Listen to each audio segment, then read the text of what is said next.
Si hiciéramos balance de las noticias falsas que se han difundido en 2024, yo creo que la Dana... Marc Amorós, buenas tardes. Hola, ¿qué tal? Buenas tardes. Marc nos escucha desde Radio Barcelona. Marc, yo decía que la Dana sería uno de los grandes asuntos nacionales sobre los que se han contado más bulos este año que termina hoy.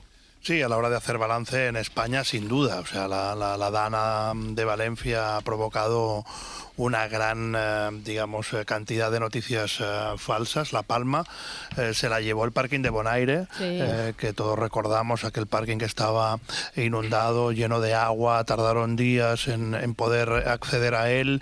Se decía que dentro había una cantidad de personas seguramente muertas y al final, afortunadamente, no fue así, ¿no? Pero bueno, hubo una gran cantidad de fake news y de noticias falsas alrededor de ese parking. Buzos llorando, camiones que salían por la parte de atrás, hubo de todo, dio para mucho, sí. Sí, incluso cuando empezaron a salir, digamos, ya informaciones confirmando que no había víctimas mortales en el parking, también creció otra teoría conspirativa, digamos, en el mundo de la desinformación, diciéndonos que nos ocultaban los muertos, que se los llevaban en furgonetas por la parte de atrás del parking o en furgones o cámaras frigoríficas, como si fueran camiones de reparto de productos alimentarios. Bueno, esto también sucedió y en Valencia no fue el único, digamos, suceso que este año ha provocado mucha desinformación. Recordaréis el incendio del edificio del barrio del Campanar, sí, claro, sí. Por ejemplo. Bueno, ese también fue un suceso muy impactante. De hecho, desde el accidente del metro en 2006 en Valencia no acontecía una catástrofe de esa magnitud. Luego llegó la Dana y lo superó, lógicamente. Pero sobre el incendio también circularon muchas noticias falsas, muchas de ellas especulando sobre el origen del fuego. La más viral de todas decía que se había provocado el incendio por la explosión de un motor de un coche eléctrico de un concesionario de coches eléctricos que había en los bajos del edificio. Luego pues se supo que no era así, pero bueno, esta teoría conspirativa y esa desinformación fue muy viral en su momento. Pero en el caso de la Dana, Marc, lo que había era una avidez también de datos de los consumidores, que éramos nosotros, los consumidores de la información. Y yo aquí el problema que vi es esta especie de racionar, de ir dilatando la cifra total de muertos, de desaparecidos, esa especie de conflicto. Es decir, ¿cuál es aquí el criterio? Es decir, ¿cómo hay que administrar estos datos? ¿Hay que advertir desde el principio aquí puede haber, como ha habido finalmente, por desgracia, 230 muertos? ¿Hay que limitarse a la contabilidad diaria? Hubo un momento con miles de desaparecidos, que por supuesto no podía ser, luego se vio que o estaban repetidos o que aparecieron. ¿Cómo debe ser este proceso? Es complicado porque la información periodística o la información, digamos, institucional o oficial necesita tiempo para ser procesada y ser difundida, ¿no?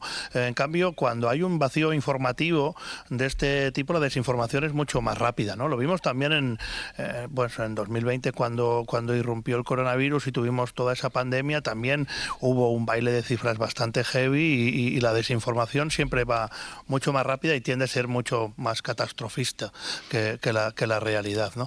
Por suerte en Valencia la cifra de muertos no fue tan alta como decía la desinformación, pero bueno, hay que pensar que cuando hay un acontecimiento de esta magnitud y de esa, digamos, siendo tan inesperado, pues claro, la información, digamos, veraz necesita más tiempo que la desinformación. La desinformación se fabrica mucho más rápida y se viraliza mucho más rápida.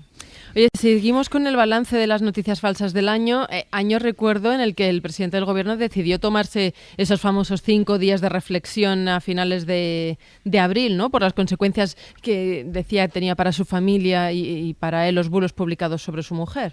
Sí, Pedro Sánchez ahí puso el foco en la máquina del fango, que dijo él en su momento. Nos tuvo ahí en vilo 5 días, emitió una carta a la ciudadanía, algo que no habíamos visto todavía, y luego después de 5 días pues anunció que bueno, que se sentía, digamos, con fuerzas para seguir adelante, pero puso el foco en la cantidad de desinformación que sufría él y que también sufría su mujer, Begoña Gómez.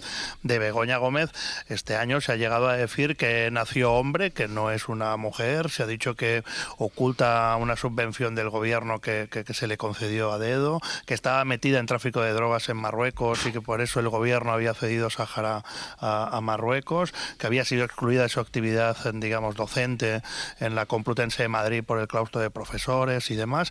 Bueno, circularon muchísimas noticias falsas.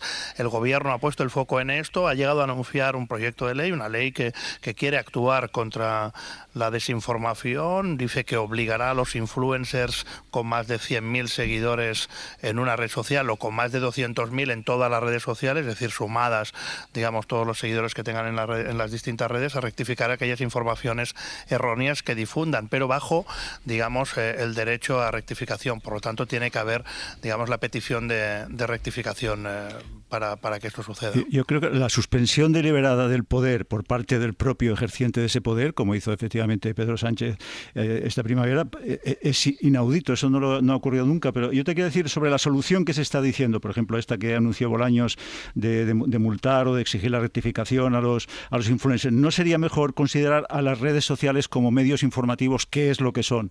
Y entonces, por supuesto, al influencer que está en una red social es responsable de lo que escriba o de lo que diga allí, pero también la red social en cuanto medio donde se produce esta difusión de una información. Sin duda, lo que pasa es que las plataformas tecnológicas huyen de ser catalogadas como medios de comunicación, no quieren ser catalogadas como tales y no aceptan esas normativas y dicen que ellos son garantes de una libertad de expresión. Facebook lo dice de una forma muy gráfica, ¿vale? Y sirve para entender cómo Meta entiende lo que es la red social y se apuntan el resto, digamos, de las redes sociales. Meta dice, nosotros ponemos la cancha de tenis, ponemos las raquetas y las pelotas. Como jueguen los jugadores, a nosotros nos da lo mismo, porque ellos simplemente ponen pistas de tenis para que los usuarios jueguen, ¿no? Bueno, podemos estar de acuerdo o en desacuerdo con esta premisa, pero esto es lo que las plataformas, digamos, tecnológicas, las redes sociales, quieren ser.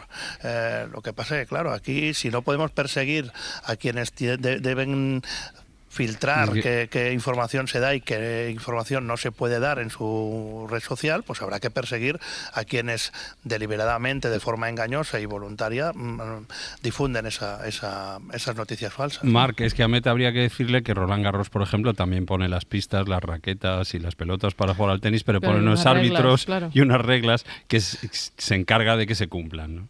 Sí, pero ellos te podrán decir que Roland Garros no pone las reglas, sino que las pone una federación internacional de tenis.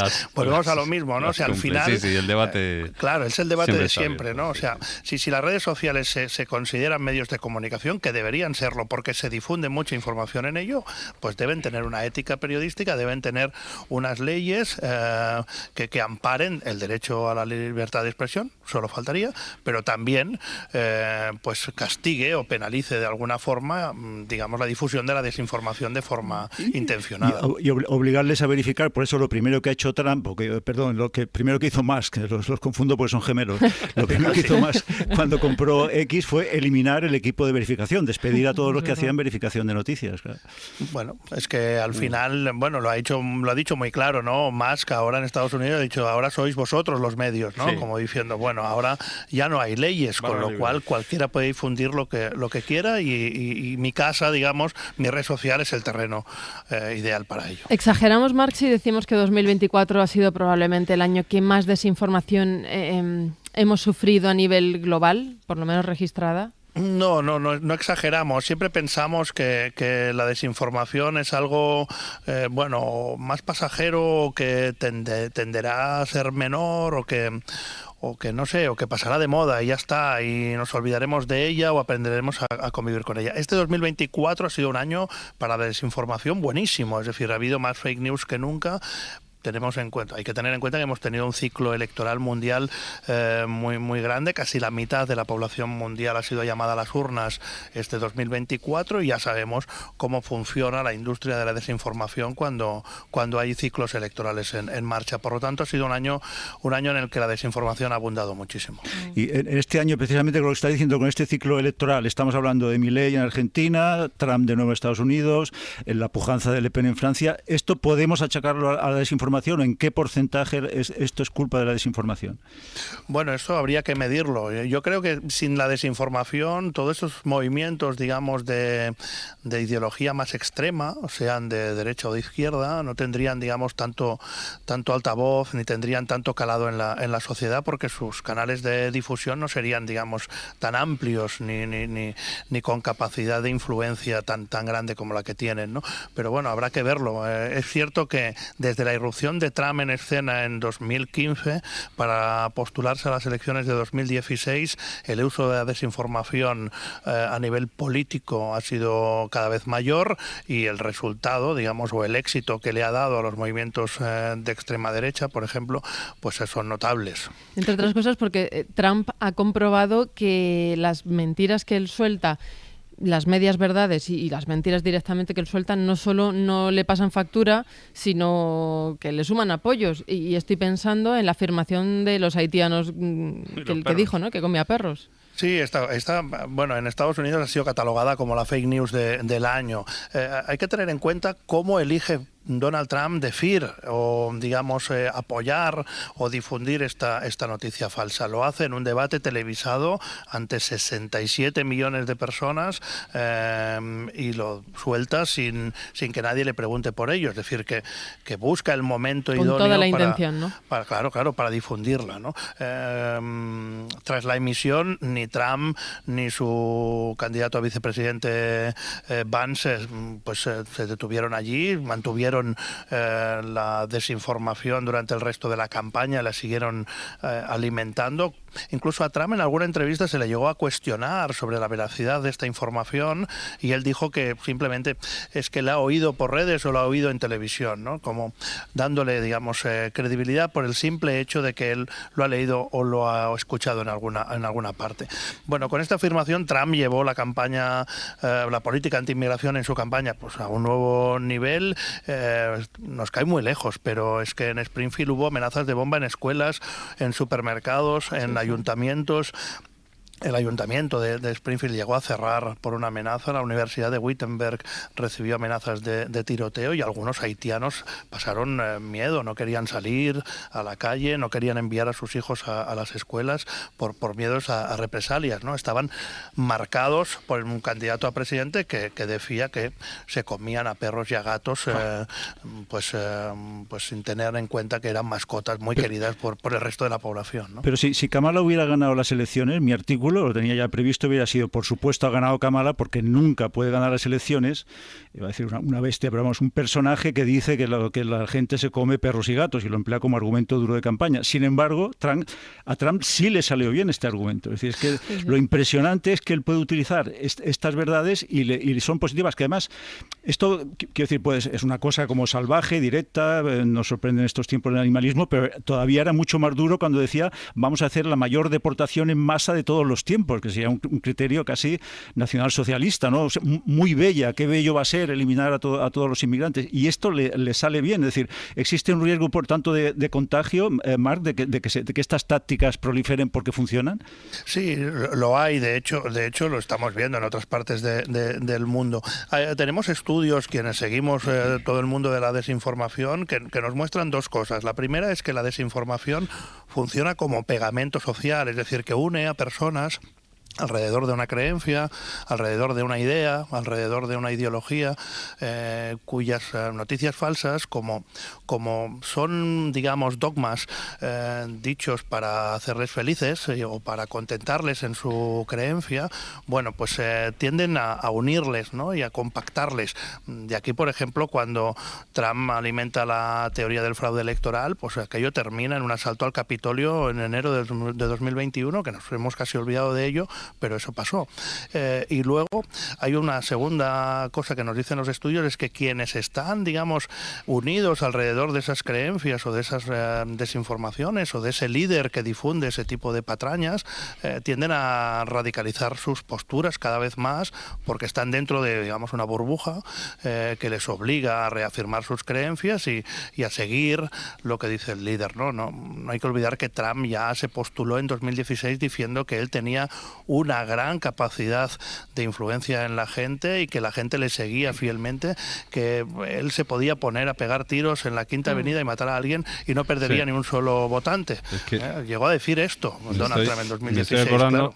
Ayer hablando con Kiko Llaneras, una de las buenas noticias que decía para el 2025 era que, cifras récord en cuanto a la confianza de la gente. Decía que el 41% de españoles dice que se puede confiar en la mayoría de la gente. Cifra récord desde 1984. O sea que es que a pesar de todo lo que tú nos cuentas cada vez que participas aquí, Mar, pues la gente sigue confiando. Bueno, y espero que así sea, ¿no? Porque si no, hay que tener un poquito de desconfianza brutal, ¿no? El periodismo tiene que transmitirnos una confianza en la información como mejor, digamos, en remedio a la desinformación. Y aquí está el poder del periodismo, ¿no? La desinformación y la amenaza que supone para las sociedades, incluso para las democracias, va a ser uno de los grandes temas, sin duda, de 2025, Marc, así que hablaremos mucho también el año que viene. Un beso, Marc, muchas gracias. Feliz año, un Igual. beso.